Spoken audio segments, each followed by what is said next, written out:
Hi, I'm Brianna, and you're watching Dante's Boxing Nation. It's to the highest limits in this business with the highest stratosphere of fighters? No, he hasn't, but he's done a job with who he's been in there with. I never get too high or too low with what people say. It's always in the middle somewhere, because when people say he's this indestructible monster that's going to clean up all the divisions, and this force that can't be reckoned with. I never believed that fully, but I believe that he's a guy that with who he's in there with, he gets the job done. And then when I saw him against Lemieux, and everybody started saying, "Oh my God, what a boxer!" He's been hiding that dimension to him. Again, I took that with a critical eye, with a grain of salt, not to, just for the sake of being critical, but for the sake of looking at what is really there, not what we just want it to be, and not jumping too quick to just sprout out words out of your mouth. Superlatives or negative, either one. But to look at what you're looking at and then make a properly educated call on what you saw. He used a better jab in that fight, but it was against a guy in Lemieux who's only a certain level fighter. I mean, please, not knocking Lemieux. He's a tough guy, he's a strong guy, he's a gutsy guy, but he's a guy who's available. He's a guy that, I would think that a guy with 400 amateur fights could show a jab against. And he was available to show that jab against, and he did. But does that make him, Jake LaMotta? Does that make him Sugar Ray Robinson? Does that make him Carlos Monzon? Does that make him Marvin Hagler? No. Dante's Boxing Nation, what's going on, guys? So you heard that little clip of an interview I did with Teddy Atlas back in 2016 talking about Gennady Golovkin. Of course, this was way before Gennady Golovkin. He got in the ring with Danny Jacobs, Canelo Alvarez, and whoever else. Ever since we've been hearing these stories of Gennady Golovkin possibly signing with DAZN and fighting against Demetrius Andrade, and then Canelo Alvarez a third time if he gets past Demetrius Andrade. Or he can sign with PBC and he can fight Jermall Charlo on pay-per-view and get paid the money that Team Golovkin would love to get paid. Now, since we've heard the talks that maybe Gennady Golovkin will fight one of these young, dangerous lions, I've heard some diehard Gennady Golovkin fans say that Golovkin is going to destroy Charlo, or he would destroy Charlo, Demetrius Andrade, etc., etc., etc. Now, not everyone said that, but for the fans who did say that in the comment sections and when you're talking to your friends, apparently Teddy Atlas, he completely disagrees with you. Because Teddy Atlas, he's advising Gennady Golovkin to seriously consider retiring right now. He believes that Golovkin's best days are behind him. Matter of fact, this is exactly what Teddy Atlas had to say. Quote, "I think Golovkin should start thinking about retiring. He's made a lot of money, but that's a lot of miles on the odometer too. He had over 400 amateur fights and won a silver medal at the Olympics. He's 37 or 38. I don't think he's going to get better when it comes to the matchup with him and Canelo. He ain't getting better. The horse has left the barn. The best of him is gone. Did he get robbed the first time against Canelo? I think so. Did he get a bad decision in the second one? I think so. What, they don't count jabs no more? But I think he's eroding. He being Golovkin. He's been dissipating and sliding in front of us." End quote. Guys, my biggest question is, when people say that Gennady Golovkin has faded, he's not the same fighter anymore, he's eroding, when they say his best days are behind him, I want to know exactly when was Gennady Golovkin's best days if people are saying his best days are behind him now. When was his best days? When he was knocking out Macklin? When he was knocking out Adama, Willie Monroe, David Lemieux? Were those his best days? Because if those were his best days, then that's not making Gennady Golovkin look any better if coincidentally his best days when he was fighting against lesser opposition. As soon as he steps up in competition against a Canelo, a Danny Jacobs, now all of a sudden he's slipping and he's getting old. Let me ask you guys a question. If Golovkin were to fight against Vanes Martirosyan again, Willie Monroe, Macklin, Adama, Marco Antonio Rubio, just naming some of his previous victims. If he were to give those fighters a rematch, how do you think those fights will play out? I think we all know those fights would all most likely end in a knockout in favor of Gennady Golovkin again, right? That's not what you call eroding, slipping, or fading. If Golovkin can do the exact same thing that he did to these fighters back then and he can do it now, how is he slipping? The only time Golovkin does not look the same is when he steps up in competition. That is a fact. But it's the same Golovkin because when Golovkin knocked out Vanes Martirosyan, writers were praising him as if he had just knocked out Danny Jacobs or Canelo Alvarez, despite the fact that Vanes Martirosyan was a 30-1 underdog. Fading is when you see a visible difference. And when I say a visible difference, I mean against the same caliber of opponent. Not one guy that's a C-level opponent versus one guy that's an A-level opponent. For example, if Gennady Golovkin had a reputation of destroying young Jermall Charlo type of opponents, young Demetrius Andrade, Canelo Alvarez type of opponents like 5-10 years ago, and now he's struggling against those same type of opponents, then you could say, oh yeah, this is not the same Gennady Golovkin. But once again, if Golovkin still looks great today against Vanes Martirosyan and Willie Monroe, but he doesn't look that great against Danny Jacobs, Canelo Alvarez, Jermall Charlo, Demetrius Andrade, that has nothing to do with him aging.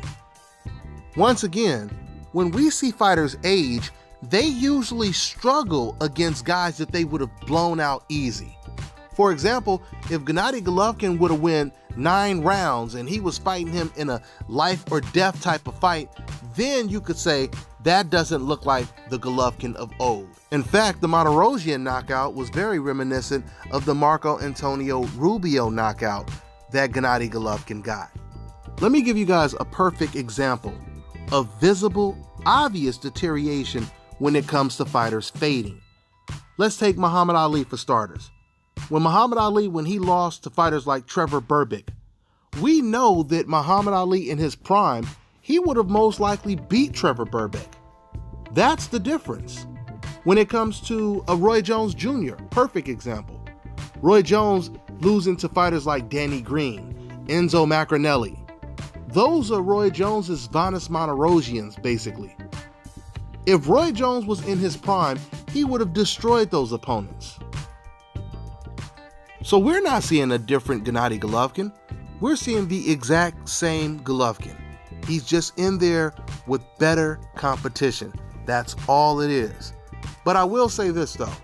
Let's just say it were true. Let's say it were true that Gennady Golovkin, he is fading. He is missing a step. If that is the case, then that still makes Gennady Golovkin the most overrated fighter of this generation. Because if Gennady Golovkin were to retire right now, as Teddy Atlas, as it stands, Gennady Golovkin's biggest wins would be against who? Against Danny Jacobs. Even if you want to say Canelo was robbed in both of the Canelo Alvarez fights, like Teddy Atlas said, the fact that all of his biggest wins ended in controversy, where many people think that Danny Jacobs won that fight, and then you have the 2 Canelo Alvarez fights, once again, that ended in controversy. So my point is, if Golovkin retires, he does not have a big win that he won decisively without controversy, at least not against an A-class fighter. You guys have to remember, when you look at the history of boxing, when you look at the legends, when they fought against their biggest rivals, 9 times out of 10, they beat their rivals decisively with no controversy. And even if the fight did end in controversy, they came back in a rematch and avenged that and beat them decisively. Something that Golovkin doesn't want to do with Danny Jacobs, but he's willing to do it with Canelo Alvarez. And that's because Golovkin, he felt he had a better chance of beating. than beating Danny Jacobs in a rematch. So it's pretty interesting when you think about what Teddy Atlas said, because he said he believes Canelo Alvarez or Gennady Golovkin won both fights against Canelo, but yet he believes that Golovkin should not fight Canelo in a third fight. He said he ain't gonna get better for the Canelo fight. So the guy he believes won the fight is the guy that he thinks. Clearly that implies that he thinks Gennady Golovkin would lose to Canelo Alvarez. And if so, I agree with Teddy Atlas. I said it on numerous occasions after watching Golovkin's performance against Canelo in the second fight. I believe that Canelo Alvarez would knock out Gennady Golovkin. If not knock him out, he would at least hurt him a lot worse than he hurt him in that second fight. Oscar De La Hoya said the same thing. He believes Canelo knocks out Golovkin in a third fight.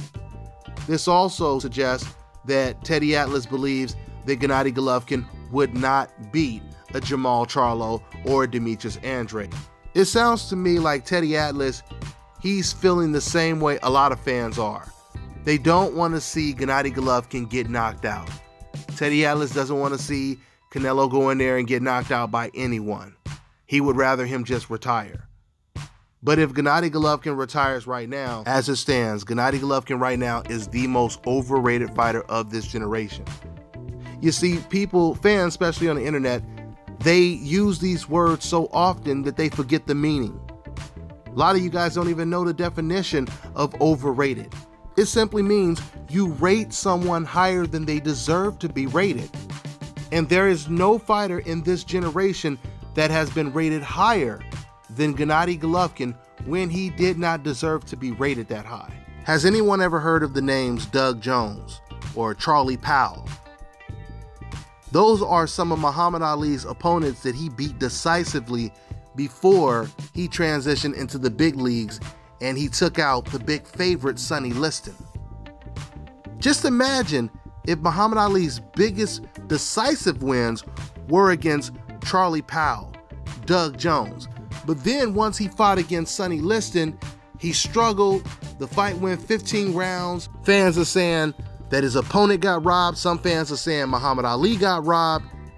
And every time he steps up in competition, it's the exact same story. And on top of that, imagine if Muhammad Ali, he never fought Joe Frazier or George Foreman. He only fought Sonny Liston. That's pretty much what it sounds like when we're dealing with Gennady Golovkin's career. Because right now, he's not that interested in facing Jermall Charlo. He's not really that interested in facing Demetrius Andrade, although that could change. That could definitely change because he really doesn't have a lot of options. If he signs with DAZN, they're going to push for him to fight against Demetrius Andrade. And that makes all the sense in the world for Golovkin because number one, he's going to get paid very well. And it's also going to be for a title fight. But I was just saying, right now, if Golovkin were to retire right now, as Teddy Atlas said he should do, that would mean he retires without fighting against Jermall Charlo, without fighting against Demetrius Andrade, without giving Danny Jacobs a rematch, without beating Canelo Alvarez decisively with no controversy. This is something you fans don't realize. Even if you say you think that Canelo or you think Golovkin won the fight, it doesn't matter. The only thing that matters is, can Golovkin beat these fighters decisively, where all of us are saying that Golovkin won the fight? When it comes to Golovkin's second fight with Canelo Alvarez, when a lot of professional boxers and trainers were interviewed after the fight, the majority of them agreed with the judges and they said Canelo did win the fight. It was mainly the boxing fans and boxing writers that were saying they thought that Golovkin won the fight. But as I told you guys before, it's understandable. It's a very political situation. You understand, admitting that Gennady Golovkin lost to Canelo Alvarez, that makes him even more overrated than he already is. What Golovkin would have to do to be really considered one of the greatest is he would have to come back in a third fight against Canelo, beat him decisively or knock him out.